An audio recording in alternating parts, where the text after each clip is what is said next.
একদিন সন্ধ্যাবেলায় অঞ্জলি বাথরুমে স্নান করছিল এবং তার সৎ ছেলে বিশাল তাকে লুকিয়ে লুকিয়ে দেখছিল। বাথরুমের দরজা পুরানো হওয়ার কারণে কিছুটা পচে গিয়েছিল, যার ফলে বিশাল সেই কাঠ খুঁড়ে খুঁড়ে একটি ছিদ্র তৈরি করে দেয়, আর সেই ছিদ্র দিয়ে সে প্রতিদিন তার মাকে স্নান করতে দেখত। এভাবেই কয়েক মাস কেটে যায় এবং অঞ্জলির এই বিষয়ে কোনো খবর ছিল না যে তার নিজের ছেলেই তাকে চুরি করে দেখছে। অঞ্জলি দেখতে খুব সুন্দর এবং আকর্ষণীয় মেয়ে ছিল। তার শরীর ছিল খুব ভালো, যা যে কাউকে আকর্ষণ করার জন্য যথেষ্ট ছিল। যেখানে তার ছেলে তাকে নগ্ন অবস্থায় স্নান করতে দেখে আরও বেশি অস্থির ও তৃষ্ণার্ত হয়ে উঠেছিল। বিশাল মনে মনে পরিকল্পনা করতে শুরু করেছিল যে কোনোভাবে তার নিজের মায়ের সাথে একবার সবকিছু করতে পারলে মনে খুব শান্তি মিলবে। কিন্তু অঞ্জলি সম্পর্কে তার সৎমা ছিল। তার বাবা এখন এই দুনিয়ায় ছিলেন না। কোনো গাড়ি দুর্ঘটনায় তার মৃত্যু হয়েছিল, তাই সে সরাসরি তার সাথে কিছু বলতে পারত না। তার ভয় ছিল যে যদি সে তার নিজের মাকে কিছু বলে তাহলে সে তার উপর রাগ করতে পারে, অথবা তার দাদাকে সব বলতে পারে, যার ফলে তার সম্মান ধূলিসাৎ হয়ে যাবে এবং দাদা তাকে বকবে তা আলাদা, আর কে জানে তার বাবা তার সম্পর্কে কি ভাববেন। এখন বিশাল এই বিষয়ে অনেক ভাবতে শুরু করেছিল, কিন্তু সে জানত না যে তার সৎ মাও একই জিনিস চাইছিল। তারপর একদিন খুব বৃষ্টি হচ্ছিল। যখন অঞ্জলি কাপড় ছাড়তে ছাদে গেল, তখন বিশাল তাকে তার কোলে তুলে নিল এবং ভালো বন্ধুরা, স্বাগত আপনাদের আমাদের আজকের গল্পে।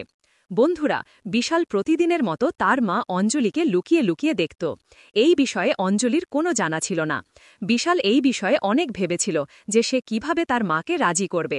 তারপর বিশাল তার ফোন থেকে একটি নকল আইডি তৈরি করেছিল এবং তাতে একটি মেয়ের ছবি দিয়েছিল। আর আইডি তৈরি করার পর সে তার নিজের মাকে একটি ফ্রেন্ড রিকোয়েস্ট পাঠিয়েছিল।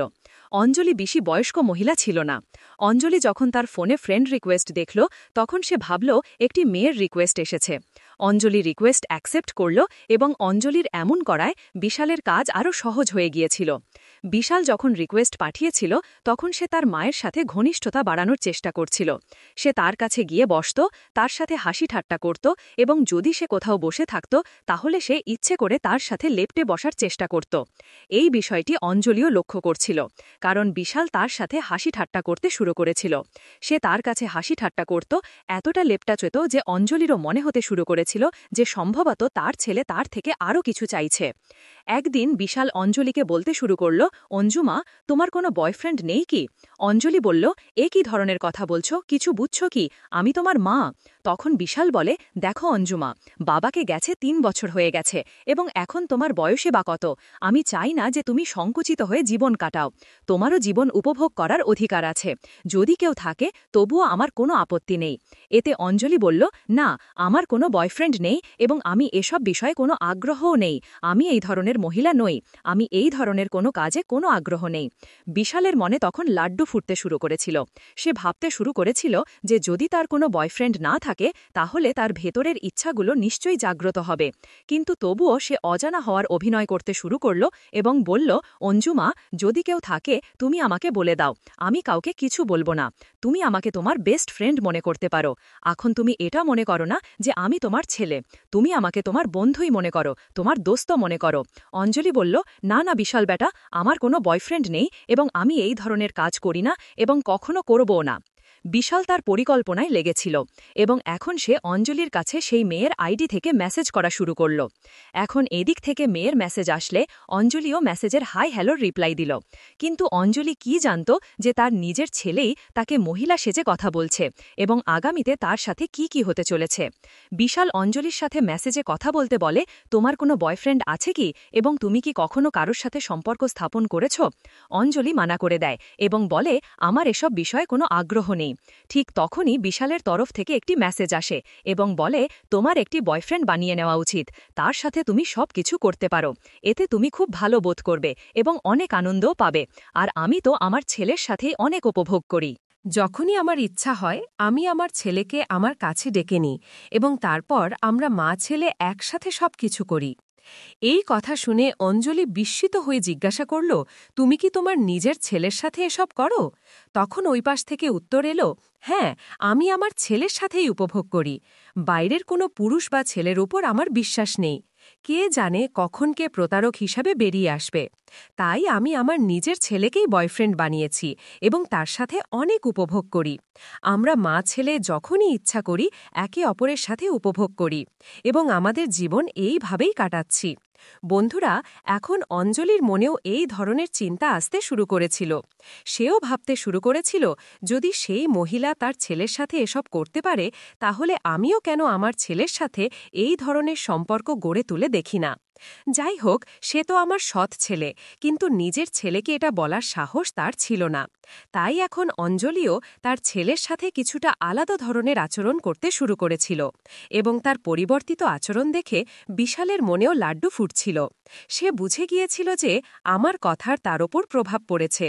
অঞ্জলিও এখন বিশালের কাছে এসে তাকে বলতো, জানাতো, তার সাথে ভালো ভালো কথাও বলতো, হাসি খুশিও শুরু করেছিল। এমনকি দুজনেই বেশ আটকে আটকে একে অপরের সাথে কথা বলতে শুরু করেছিল। অঞ্জলির মনে অনেক কিছু চলছিল। একদিন হঠাৎ বৃষ্টি এলো। ছাদে অঞ্জলি কাপড় শুকানোর জন্য রেখেছিল এবং অঞ্জলি দৌড়ে ছাদে গেল এবং যখন সে ছাদে পৌঁছাল তখন সে সব কাপড় নামিয়ে ফেলেছিল, কিন্তু একটি কাপড় দড়িতে আটকে গিয়েছিল। দড়িটি উঁচু হওয়ার কারণে অঞ্জলি অনেক চেষ্টা করছিল, কিন্তু সেই কাপড়টি বের করতে পারছিল না। তখন সে তার ছেলে বিশালকে ডাক দিল। বিশাল তৎক্ষণাৎ ছাদে পৌঁছাল। তখন অঞ্জলি তাকে বলল যে কাপড়টি তারে আটকে গেছে, তুমি একটু বের করে দাও। বিশাল বলল, আমি তোমাকে কোলে তুলে নিই এবং তুমি সেটি ভালো করে বের করে নাও। সে সুযোগ দেখে তৎক্ষণাৎ তার মাকে কোলে তুলে নিল এবং অঞ্জলি সেই কাপড়টি তার থেকে নামিয়ে ফেলল। এখন এই দুজন মা ছেলে একে অপরের খুব কাছাকাছি ছিল। ঠিক তখনই বিশাল অঞ্জলিকে এদিক ওদিক স্পর্শ করতে শুরু করল। তার সাথে আটকেলি খেলতে শুরু করল। অঞ্জলিও এর কোনো বিরোধিতা করল না। সেও তার সমর্থন দিল এবং দুজন মা ছেলের মধ্যে সেখানেই ছাদে বৃষ্টিতে সবকিছু হয়ে গেল, যা সম্ভবত হওয়া উচিত ছিল না। বন্ধুরা, এখন এই দুজন মা ছেলের মধ্যে যখন এই নোংরা খেলা শুরু হলো, তখন এটি একবারে কোথায় থামতে যাচ্ছিল। এখন এই দুজন মা ছেলে যখনই সুযোগ পেত তখনই একে অপরের সাথে উপভোগ করত। এভাবেই কিছু মাস কেটে গেল এবং পরে অঞ্জলি জানতে পারল যে সে প্রেগনেন্ট হয়ে গেছে এবং তার গর্ভে তারই ছেলের সন্তান বেড়ে উঠছে। এটি শুনে বিশালের পায়ের নিচ থেকে মাটি সরে গেল। সে ভয় পেয়ে গেল। তার মনে হল যে যদি এই কথা দাদাজিকে জানা যায় তবে খুব বেশি ডান্ডা পড়বে এবং মারও পড়বে, আর সমাজে এই কথা ফাঁস হয়ে গেলে খুব বদনামি হবে। সবাই বলবে যে তুমি নিজের মায়ের সাথে এসব করেছ। এখন এটাই দেখার বাকি ছিল। তখন তারা দুজন মিলে প্ল্যান করল যে এই শিশুটির অ্যাবর্শন করিয়ে নেবে। পরের দিন এই দুজন স্বামী স্ত্রী সেজে হাসপাতালে পৌঁছাল, কিন্তু হাসপাতাল স্টাফ অ্যাবর্শন করতে রাজি হল না। ডাক্তার স্পষ্টভাবে অস্বীকার করল যে আমরা এই ধরনের অ্যাবর্শন করি না। এটি শুনে দুজন মা ছেলে বেশ টেনশনে পড়ে গেল। এই দুজন মা ছেলের কাছে তাদের জীবন মৃত্যুর চেয়েও খারাপ লাগছিল। ওদিকে বিশাল ভিতরে ভিতরে কষ্ট পাচ্ছিল। তার মনে হচ্ছিল যে যদি এই কথা সবাই জানতে পারে তবে সমাজে তার ইজ্জত নষ্ট হয়ে যাবে এবং সে কারো সামনে মুখ দেখানোর যোগ্য থাকবে না। কোনোভাবে আমাকে আমার ইজ্জত বাঁচাতেই হবে। এখন এই লোকেরা একে একে অনেক জায়গায় চেষ্টা করল। যতদূর তাদের পরিচয় ছিল সেখানে তারা চেষ্টা করল, কিন্তু অ্যাবর্শনের জন্য কোনো হাসপাতাল রাজি হল না। যেখানেই তারা যেত প্রতিটি হাসপাতাল বলতো যে তুমি অন্য কাউকে নিয়ে এসো, তোমার বাড়ি থেকে কোনো সিনিয়র বা বড় কাউকে নিয়ে এসো। দিন কেটে যেতে লাগল। বিশাল এখন মনে মনে খুবই বিরক্ত হতে শুরু করেছিল এবং রেগে যেতে শুরু করেছিল। তখন বিশাল একটি প্ল্যান করল এবং তার মাকে বলল যে তুমি কাল আমার সাথে একটি নতুন জায়গায় যাবে, সেখানে আমি তোমাকে নিয়ে যাব।